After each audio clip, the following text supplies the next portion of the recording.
देखिए बच्चों, आज हम आपकी 12th क्लास का एनसीईआरटी पुस्तक में खनिज तथा ऊर्जा संसाधन का जो अध्याय है उसमें पहला चैप्टर देख रहे हैं। खनिज और ऊर्जा संसाधन में सबसे पहले आती है खनिज किसे कहते हैं, अर्थात मिनरल्स किसे कहते हैं। आप सबने मिनरल्स वाटर लेकर के पानी पिया होगा, जो बिस्लेरी का आता है उस पर लिखा आता है मिनरल वाटर। मिनरल का मतलब होता है खनिज। तो खनिज कौन कौन से हमारे तत्व होते हैं, वही हमारी इस पुस्तक में अध्याय है। तो उससे पहले हमारा आता है खनिज की परिभाषा। यदि आपको 1 नंबर का प्रश्न पूछ लिया जाए आपके 12th क्लास के हिसाब से, या आने वाली यूपीएससी, आईएएस, आईपीएस के हिसाब से जो भी एमपीपीएससी होते हैं उसमें 1 नंबर का 20 शब्दों का क्वेश्चन आता है, तो वहां पूछा जाए खनिज किसे कहते हैं। तो आप खनिज की परिभाषा लिखेंगे। एक खनिज रासायनिक तथा भौतिक गुणधर्मों या विशिष्टताओं के साथ कार्बनिक, अकार्बनिक जो पदार्थ होते हैं उसका एक प्राकृतिक पदार्थ होता है। अपनी और साधारण लैंग्वेज में इस प्रकार लिख सकते हैं, कार्बनिक तथा अकार्बनिक उत्पत्ति का एक ऐसा प्राकृतिक पदार्थ जिसका निश्चित रासायनिक और भौतिक गुणधर्म निश्चित होते हैं, वो क्या कहलाता है? खनिज कहलाता है। आप इसे रिपीट कर सकते हैं। खनिज क्या हुआ? 2 शब्द आए, भौतिक और रासायनिक गुणधर्म हो और इधर कार्बनिक अकार्बनिक पदार्थ हो, तो उसको हम क्या कहते हैं? खनिज कहते हैं। अब प्रश्न अगला आता है, क्वेश्चन बन जाए खनिज किसे कहते हैं, खनिजों का वर्गीकरण कीजिए। यदि बड़ा प्रश्न आता है खनिज किसे कहते हैं तो खनिज की परिभाषा आप आराम से लिख देंगे। उसके बाद में खनिजों का वर्गीकरण, तो खनिजों का वर्गीकरण आप देख रहे हैं हमारा सारणी को इसी प्रकार फ्लो चार्ट करना है, इसी प्रकार लिखना है।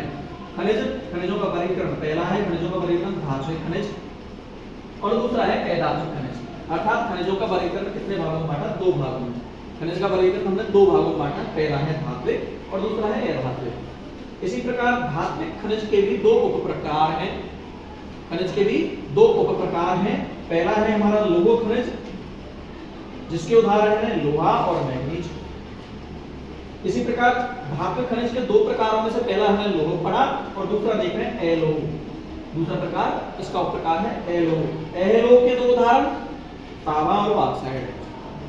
तो प्रश्न कैसे पूछ लिया जाए? खनिजों के धात्विक खनिजों के 2 प्रकार बताइए, तो लोहा और अलोह कर देंगे। लोहा के 2 उदाहरण लिखेंगे तो लोहा और मैग्नीज लिख देंगे। अलोहा के 2 धात्विक के अलोहा के 2 प्रकार तांबा और बॉक्साइट। इस प्रकार आपका ये हो गया। खनिजों के जो वर्गीकरण 2 टाइप्स किए हमने, इस दोनों टाइप्स में पहला धात्विक और दूसरा था अधात्विक। अधात्विक के 2 उप प्रकार हैं।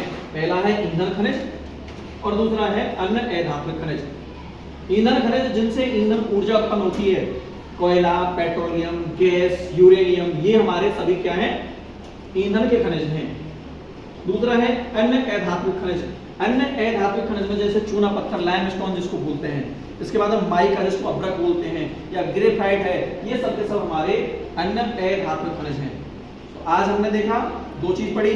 पहला खनिज की परिभाषा जो हमने लिख ली थी। खनिज की परिभाषा क्या है? एक कार्बनिक अकार्बनिक उत्पत्ति का ऐसा प्राकृतिक पदार्थ जिसमें रासायनिक और भौतिक गुणधर्म निश्चित होते हों। इसके बाद में हमने खनिजों का वर्गीकरण देखा। तो इसमें छोटा प्रश्न और, खनिजों के वर्गीकरण का आधार क्या है? तो खनिजों के वर्गीकरण का आधार है कि रासायनिक और भौतिक पदार्थ। रासायनिक और उनके जो भौतिक पदार्थ हैं, केमिकल और फिजिकल जो उनके कैरेक्टर्स हैं, इन पदार्थों के आधार पर इनके आधार है वर्गीकरण के। ठीक है, थैंक यू।